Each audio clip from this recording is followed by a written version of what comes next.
আজকে যদি একটা বাইক থাকতো তাহলে বন্ধু তোকে পিছনে নিয়ে পুরো শহর ঘুরতাম। আজকে যদি পকেট ভর্তি টাকা থাকতো তাহলে তোকে দামি রেস্টুরেন্টে গিয়ে খাওয়াইতাম, তারপর ফেসবুকে একটা স্টোরি মারতাম। কিন্তু অর্থ বলেও তো একটা কথা আছে। আজকে আমরা মধ্যবিত্ত, নুন আনতে পান্তা ফুরাই। তাই বলে এই দিন দিন না রে বন্ধু, আমাদেরও সময় আসবে। আমি চাইলেই আমি খারাপ পথ বেছে নিতে পারতাম, কিন্তু আমাদের ফ্যামিলি থেকে আমাদের সেই শিক্ষাটা দেয়নি। অভাবে পড়লে মানুষ কত কিছুই না করে। কেউ মানুষের দুর্বলতার সুযোগ নিয়ে সুযোগের সদ্ব্যবহার করে, কেউ প্রতারণা করে টাকা কামায়, কেউ আবার ছিনতাই করে টাকা কামাইয়া শরীরের মাংস করছে গরুর মতো। চায়ের দোকানের মুরব্বীরা না, আমি বলছি, হ্যাঁ আমি বলছি, এ সমাজ আর সমাজ নাই। জিনা থেকে শুরু করে চুরি চামারি পর্যন্ত এ সমাজ আর সমাজ নাই।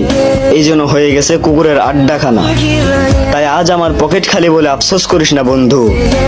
আমরা সৎভাবে চলবো, সত্যকে সত্য বলবো, মিথ্যাকে মিথ্যা বলবো, মাথা উঁচু করে বাঁচবো।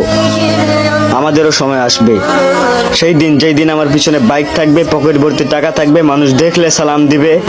ওই দিন তোকে নিয়ে শুধু শহর না, পুরো দুনিয়াটাই ঘুরে দেখামু ভাই। তুই শুধু একটু দোয়া করিস।